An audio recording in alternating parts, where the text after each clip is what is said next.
What is happening, everybody? Griff Hamlin here from Blues Guitar Unleashed. Hope all is going well today. Wanted to do a video for you and talk about some blues rhythm stuff.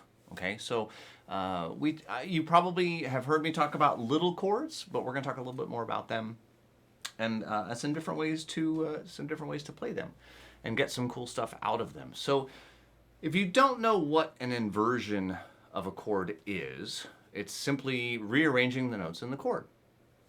Okay, so and all of this stuff is things that I talk about in various courses that I have. So if you are interested in checking out some of that premium material, I will flash some links across the bottom of your screen and/or leave them in the descriptions of these videos.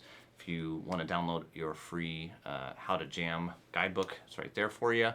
And if you don't get my emails, but you would like to, you can sign up there and get those emails.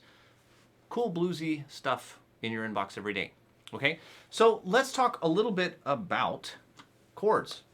You probably know an A7 chord, right? This is the most common, A7 bar chord. If I move it down, it's a G7, F7. Okay, but the problem is usually when we're comping, when we're playing with a band, it's a little much. We don't want all of that. We just want a little bit of it. Maybe just those four, maybe just those three, the fourth, third, and second string. So you'll notice that I tend to pluck a lot. Let me see if I can get myself a little more oomph here. There we go. So I'll pluck the notes. Okay, well right now, the way this chord is what we call voiced. Okay, and you have to understand that a dominant seventh chord has a root, a third, a fifth, and what's called the flatted seventh from the major scale. So if I take an A major scale, A, B, C sharp, so A is 1, B, C sharp is 3, E is 5, G sharp is 7, flat 7 is G natural. So A, C sharp, E, and G, those are the four notes involved in an A7 chord. Root position means that the A, the root, is the lowest note that we're playing. First inversion means that the third is the lowest note that we're playing. Second inversion means that the fifth is the lowest note that we're playing. And third inversion means that the seventh is the lowest note that we're playing. The rest of the notes may or may not occur in order. It's not important, okay? So this particular version of the chord is actually third inversion, because that's a G. The most common version of this chord is third inversion. What if I go up here to the A, okay? Then I get this, what's called this voicing right here. Now you might know this, if you bring it all the way down to open position, it's a D7, right? But if I bring it up here, it's an A7. G7, A7, B7, right? I can move it wherever I want. So first finger is on the 7th fret of the 4th string, third finger on the 9th fret of the 3rd string, middle finger on the 8th fret of the 2nd string, pinky on the 9th fret of the 1st string. So that's a great little chord, right? So if I was comping 1, 2, 3, 4, 1, 2, 3, 4, 1, 2, I can switch back and forth.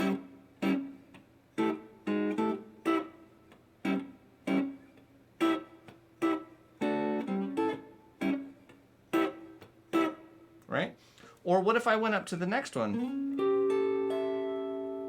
So this has the third, okay, that's a C sharp at the 11th fret of the 4th string with my middle finger. The flatted 7th is played by my third finger on the 12th fret of the 3rd string. My first finger is playing the 10th fret on the 2nd string, and my pinky is playing the 12th fret on the top string. So that is that's the first inversion of this chord. And it's a shape that most people aren't familiar with, so this one might be new to you. Right? So again, if I have a little, let me put a little something in the looper, right? So if I just wanted to put down a little bass, like that. 1, 2, 3, 4.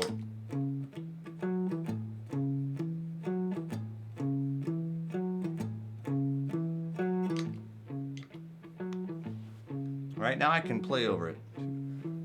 1, 2, 3, 4.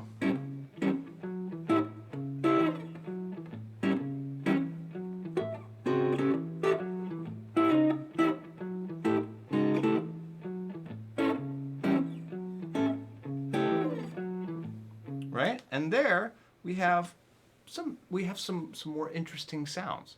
I'm still playing what I call a basic comping pattern, and I have other videos where I demonstrate the comping pattern. So just do a search on Griff Hamlin comping pattern or Blues Guitar Unleashed comping pattern.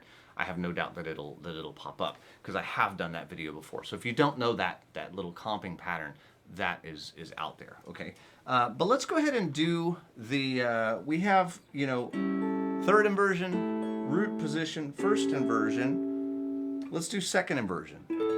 Now, for those of you who might know this chord, this A7, this is actually, if we leave out that open A, it's second inversion.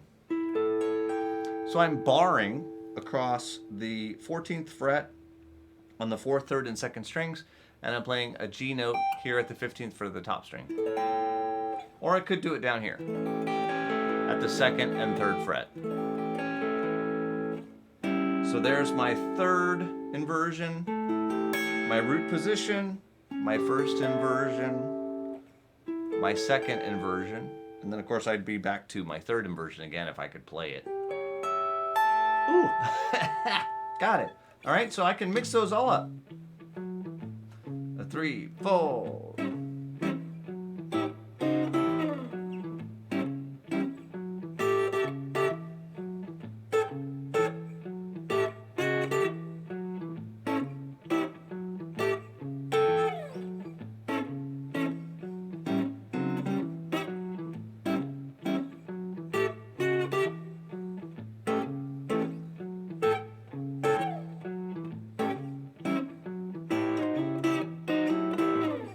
Right? And I can pretty much embellish all day long just with that.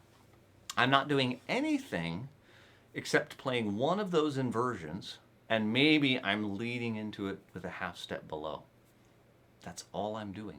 There's really no fancy magic anything going on. If you know the 4 chord shapes, and of course they work, for any key, right? So if I was in G, right? G, first inversion, second inversion, third inversion, right? E, for example, root position, first inversion, second inversion, third inversion. Okay, they work everywhere, so don't feel like this is something that, okay, well, it only works in A. No, it doesn't. It works everywhere. Okay, so if you can get comfortable with those 4 different chord shapes, you can start to play around with them, and you can really add some nice spice to your blues rhythm playing. So I hope you dig that. I hope you have some fun with it, and try it out for yourself. Maybe play into a looper, grab a jam track. My jam track coming in was from Ultimate Blues Jams Volume 2, which of course included with all access, or you can check it out on my website. All that kind of stuff is there. And I hope you dug this, and I hope you can try it out, and I will see you again real soon. Take care.